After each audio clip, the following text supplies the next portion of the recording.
नमस्कार,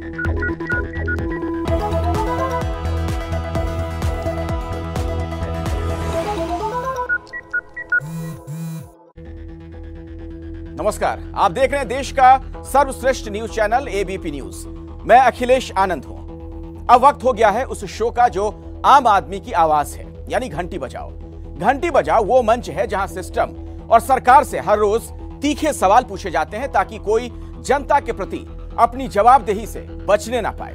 हमारा प्रयास यही, किसी कमजोर की आवाज गुम ना हो जाए, हर मजबूर की आवाज सत्ता के शिखर पर बैठे व्यक्ति तक पहुंचे और उसे इंसाफ मिल सके। आज घंटी बजाओ में बात होगी महंगाई के डेली डोज की। जी हां, डेली डोज इसलिए क्योंकि जिस तरह पिछले 2 दिनों में डीजल पेट्रोल की कीमत लगातार 80 पैसे प्रति लीटर बढ़ी है, यह महंगाई की डेली डोज ही कही जाएगी। तो अब सवाल यह कि आखिर पेट्रोल डीजल की यह कीमत क्या डेली बढ़ेगी? इसका जवाब हां में ही प्रतीत होता है। तो अब आप सोच लीजिए, आने वाले दिन महंगाई के लिहाज से कितने भारी गुजरने वाले हैं।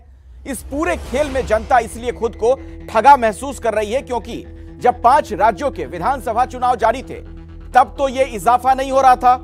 मतलब जब वोट की दरकार हो तो पार्टियां जनता की परवाह करती हैं, फिर जनता को भुला दिया जाता है। तो घंटी बजाओ की यह पड़ताल देखिए और लगातार बढ़ती महंगाई के आगे हाथ पर हाथ धरे बैठी सरकारों के खिलाफ 8422 840000 पर घंटी जरूर बजाएं।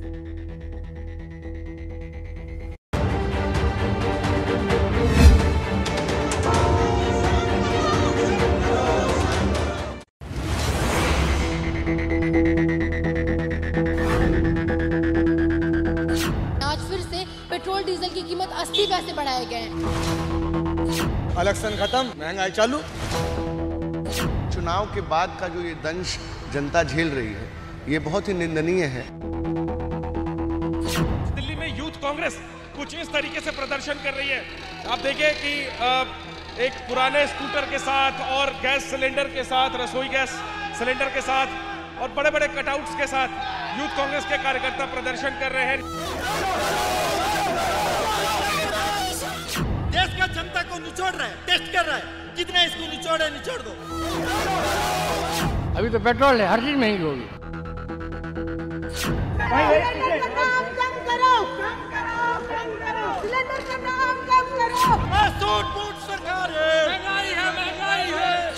आमदनी बिल्कुल शून्य हो गई है। महंगाई की वजह से आम जनता जो है वो तिल तिल मर रही है।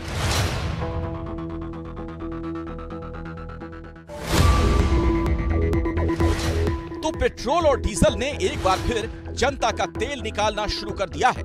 137 दिनों तक मिली राहत के बाद सिर्फ 48 घंटों में जिस तेजी से दाम बढ़ रहे हैं वो इस बात का संकेत है कि आने वाले दिनों में महंगाई के मीटर की रफ्तार बढ़ने वाली है।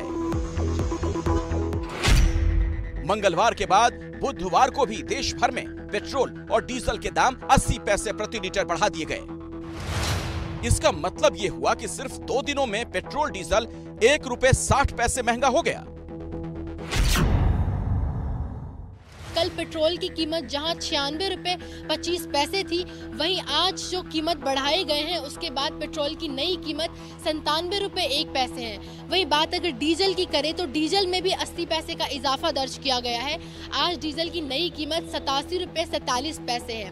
इस बढ़े दाम की वजह से लोगों की जिंदगियों पे काफी असर पड़ा है। लोग काफी परेशान हैं क्योंकि पेट्रोल डीजल रोजमर्रा की सबसे ज्यादा जरूरत की चीज है। परेशानी है, महंगाई ज्यादा बढ़े, दिन पे दिन तुम्हारे रेट बढ़ा जा रहे, सरकार बढ़ा रही है अपना।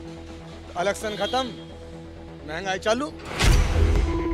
2 दिनों में 1 रुपए 60 पैसे की बढ़त पेट्रोल डीजल के बेस प्राइस में है, जिसका मतलब यह है कि कम से कम इतना तो बढ़ना ही है। इसके अलावा जिन राज्यों में टैक्स ज्यादा है वहां इस बढ़ोतरी का असर और ज्यादा नजर आएगा। इसीलिए कहीं पेट्रोल की कीमत 100 रुपए तक पहुंच गई है और कहीं 100 से भी आगे। जैसे भोपाल में पेट्रोल के दाम 108 रुपए 96 पैसे हो गए और डीजल 92 रुपए 50 पैसे प्रति लीटर मिल रहा है। जयपुर में पेट्रोल 108 रुपए 79 पैसे, डीजल 92 रुपए 33 पैसे। रायपुर में पेट्रोल 102 रुपए 75 पैसे, डीजल 94 रुपए। रांची में पेट्रोल 100 रुपए 12 पैसे, डीजल 93 रुपए 22 पैसे। तो पटना में वही पेट्रोल करीब 107 रुपए 53 पैसे और डीजल 92 रुपए 67 पैसे प्रति लीटर पर पहुंच गया है। यूक्रेन रूस में जो जंग चल रहा है उसके कारण दाम बढ़ते जा रहे हैं। वैसे अंतर्राष्ट्रीय बाजार में भी कच्चे तेलों की कीमत बढ़ती जा रही है, उसका भी नतीजा है कि यहाँ देश में दाम बढ़ने अब शुरू हो गए। आम लोगों को जीवन बहुत ही नारकीय हो गया है कीमत बढ़ जाने से। हम लोग का लिमिट इनकम है, बट तेल इतने महंगा तेजी से बढ़ रहे हैं कि समझ में नहीं आ रहा है क्या। लगातार दाम बढ़ रहा है, बहुत ही स्थिति खराब है। कम से कम पेट्रोल डीजल का दाम तो इतना नहीं बढ़ना चाहिए। जनता कुछ भी कह ले, लेकिन पेट्रोल डीजल की महंगाई पर सरकार सिर्फ ये कहकर अपनी जिम्मेदारी से हाथ झाड़ लेती है कि दाम बढ़ाना या घटाना तेल कंपनियों के हाथ में है। ये बात अलग है कि यही तेल कंपनियां हर चुनाव के दौरान दाम बढ़ाना बंद कर देती हैं।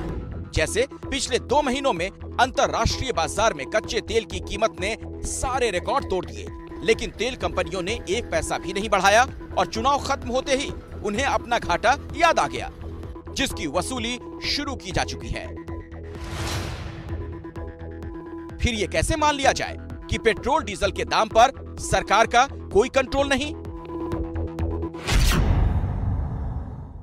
लगातार 2 दिनों से कलकत्ता में पेट्रोल डीजल का दाम बढ़ रहा है। आज पेट्रोल का दाम 83 पैसा बढ़ के 106 रुपया 29 पैसा हो गया और दूसरी तरफ डीजल का दाम वो भी 80 पैसा बढ़ गया और उसके बाद दिखाई दे रहा है कि अभी उसके दाम है 91.36 पैसा। सरकार का ध्यान तो हर गरीबों पर ध्यान देना चाहिए, इसलिए करके आदमी महंगाई के ऊपर हर इंसान तो दबा हुआ जा रहा है। तेल कंपनियां अंतर्राष्ट्रीय बाजार में कच्चे तेल की कीमत और एक्सचेंज रेट के हिसाब से पेट्रोल डीजल के दाम तय करती हैं। यूक्रेन में चल रही जंग के कारण जानकार ये मान रहे हैं कि कच्चे तेल की कीमत अभी घटने के कोई आसार नहीं। कि जो कंपनियां हैं, अगर इनसे बातचीत जब हम करते हैं और इनका गणित समझते हैं तो लगता है कि ये चाहती है कीमत और बढ़े। तो क्योंकि इनके जिसको ये घाटा बोलते हैं या अंडर रिकवरी या जो कुछ तमाम नाम से बोलते हैं, तो मुझे ऐसा लगता है कि जो आज पेट्रोल पंप पे कीमत है, चाहे वो पेट्रोल की हो चाहे वो डीजल की हो, आने वाले दिनों के अंदर वो बढ़ना तय है। यानी बात सिर्फ 2 दिन की नहीं, पेट्रोल डीजल की महंगाई का ये करंट कई दिनों तक लगने वाला है। अनुमान है कि अभी भी तेल कंपनियों को 15 से 20 रुपए प्रति लीटर का नुकसान उठाना पड़ रहा है। यानी जब तक पेट्रोल डीजल 21 मार्च की कीमत से 15 से 20 रुपए ज्यादा नहीं हो जाएगा, तब तक दाम बढ़ते रहेंगे। बढ़ी हुई कीमतों का असर न केवल जो वाहन चालक है उन पर होता है, बल्कि इसका प्रभाव अन्य वस्तुओं पर भी होता है, जिसकी वजह से महंगाई बढ़ती है। पेट्रोल का दाम कम करना चाहिए, नहीं तो फिर पब्लिक ट्रांसपोर्ट जो इतना भरा हुआ रहता है, बस वगैरह, तो वो तो यूज ही नहीं कर सकते, तो ऑप्शन ही नहीं है हमारे पास। देखिए, बहुत से लोग ये भी अपील करते हैं कि एटलीस्ट सरकारें अगर टैक्स कम करें तो थोड़ी आम लोगों को राहत मिल सकती है। सवाल है, क्या महंगाई की मार झेल रहे आम आदमी के लिए सरकार कुछ नहीं कर सकती? और अगर ऐसा है तो चुनाव के पहले पेट्रोल डीजल पर टैक्स कैसे घटा दिया जाता है? हकीकत यह है कि आप जिस कीमत पर पेट्रोल डीजल खरीदते हैं, उसमें से लगभग आधा केंद्र और राज्य सरकार का टैक्स होता है।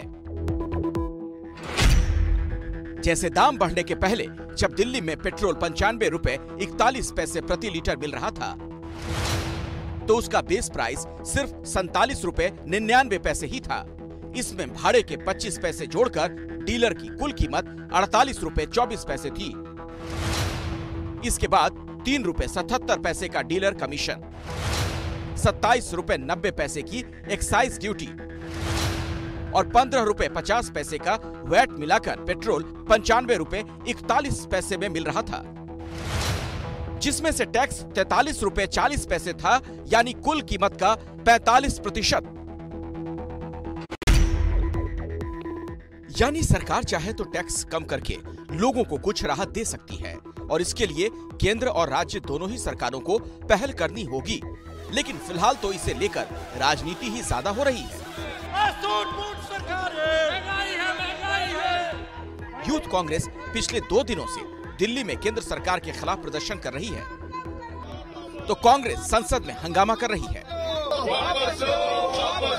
मंत्री होश में आओ, होश में आओ, होश में आओ। $108 पहले भी कांग्रेस जमाने में थे, उस समय हम 71 रुपया लीटर दिया करते, तो कैसे इसका मतलब ये है आम लोगों को इसके लिए राहत देना पड़ता है। सरकार किस लिए है? राहत देने के लिए भी सरकार को जिम्मेवारी लेना चाहिए। महंगाई बढ़ी हुई है, इससे हमने कभी नहीं कहा कि महंगाई नहीं बढ़ी हुई, हम उनकी तरह जो है कुतर्क नहीं करते, लेकिन महंगाई क्यों बढ़ी है?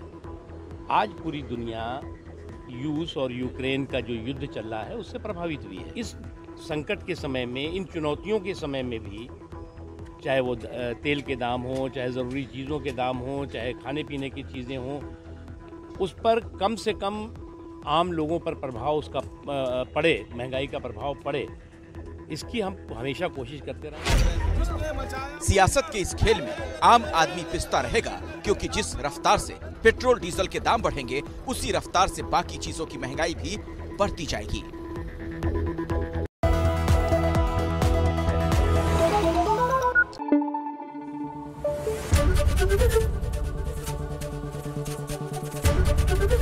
एबीपी न्यूज आपको रखे आगे।